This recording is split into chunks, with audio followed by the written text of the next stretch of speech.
नमस्कार साथियों, आज के इस वीडियो में हम जानेंगे सिंपल इंटरेस्ट और कंपाउंड इंटरेस्ट दोनों में बेसिकली फर्क क्या होता है।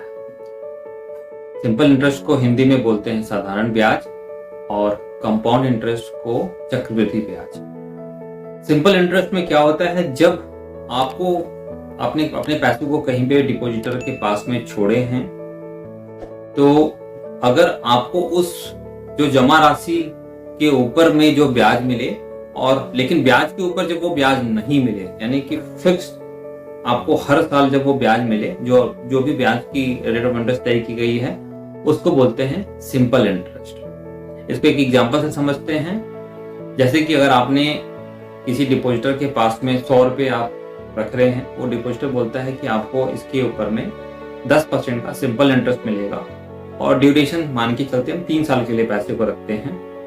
तो सिंपल इंटरेस्ट के हिसाब से पहला साल जो मेरा ब्याज बनेगा वो होगा 10 रुपया, और चूंकि ये सिंपल इंटरेस्ट है इसलिए दूसरे साल भी 10 रुपये और तीसरे साल भी 10 रुपये का ब्याज बनेगा। तो 3 साल के अंत में अगर मैंने 100 रुपये को रखा है 10% सिंपल इंटरेस्ट की दर से, तो टोटल कितने पैसे बन जाएंगे? 100 रुपये का मेरा मूलधन यानी प्रिंसिपल और 10 10 10 यानी कि 30 रुपये का इंटरेस्ट। तो टोटल मेरा फाइनल अमाउंट जो हो जाएगा 3 साल के बाद में 130 रुपये हो जाएंगे। अब हम जानेंगे कि अगर यहीं पे सिंपल इंटरेस्ट के जगह पे कंपाउंड इंटरेस्ट की दर से मैंने अपने पैसे को छोड़ा होता तो 3 साल के अंत में मेरे पास में कितने पैसे हो जाएंगे। तो चक्रवृद्धि ब्याज की क्या परिभाषा है? अगर आपको अपनी जो ब्याज की राशि मिली पहले साल के अंत में, अगर उस ब्याज के ऊपर में भी जब ब्याज मिले तो उस ब्याज को बोलते हैं हम चक्रवृद्धि ब्याज यानी कि कंपाउंडिंग इंटरेस्ट। तो यहाँ पे हम देखेंगे पहले साल के अंत में 100 रुपए के ऊपर 10% के हिसाब से जो ब्याज मिला वो मिला 10 रुपए, लेकिन दूसरे वर्ष के लिए मेरा जो मूलधन राशि हो जाएगा 100 + 10 यानी 110 रुपए। तो दूसरे साल के अंत में 10% चक्रवृद्धि ब्याज की दर से कितना इंटरेस्ट बन जाएगा? 110 रुपए के ऊपर 10% यानी 11 रुपए। तो दूसरे साल के अंत में मेरे पास में फिर से कितनी राशि हो जाएगी? 110 + 11 यानी 130 रुपए। तीसरे साल के अंत में मेरे पास में उसके ऊपर कितना इंटरेस्ट मिल गया? 121 के ऊपर 10% यानी कि 12 रुपए 10 पैसे।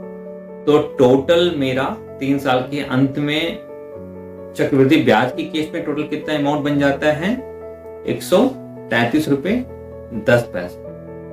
तो देखा आपने कि सिंपल इंटरेस्ट की केस में मेरे 100 रुपए 10% की ही दर से रखा हुआ है पैसा, लेकिन 3 साल के अंत में वहां पे मात्र 130 रुपए बनते हैं, और चक्रवृद्धि ब्याज की केस में वही पैसा 3 साल के बाद में 133 रुपए 10 पैसा हो जाता है।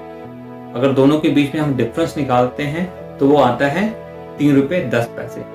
तो ये दर्शाता है कि जो चक्रवृद्धि ब्याज है वो एक ऐसा कंपाउंडिंग टूल है, इसी कारण उसको कंपाउंडिंग इंटरेस्ट भी बोलते हैं, कि वो समय के साथ में साधारण ब्याज और चक्रवृद्धि ब्याज है, उसके कारण जो हमारा जो फाइनल अमाउंट जो बनने वाला है वो गैप बहुत बड़ा होता चला जाता है। तो इसीलिए आप कभी भी जब अपने पैसे को कहीं निवेश करने का प्लान बनाएं तो ये जरूर पहले पता करें कि उसके ऊपर जो मुझे रेट ऑफ इंटरेस्ट कैलकुलेट किया जा रहा है या सिंपल इंटरेस्ट है या कंपाउंड इंटरेस्ट।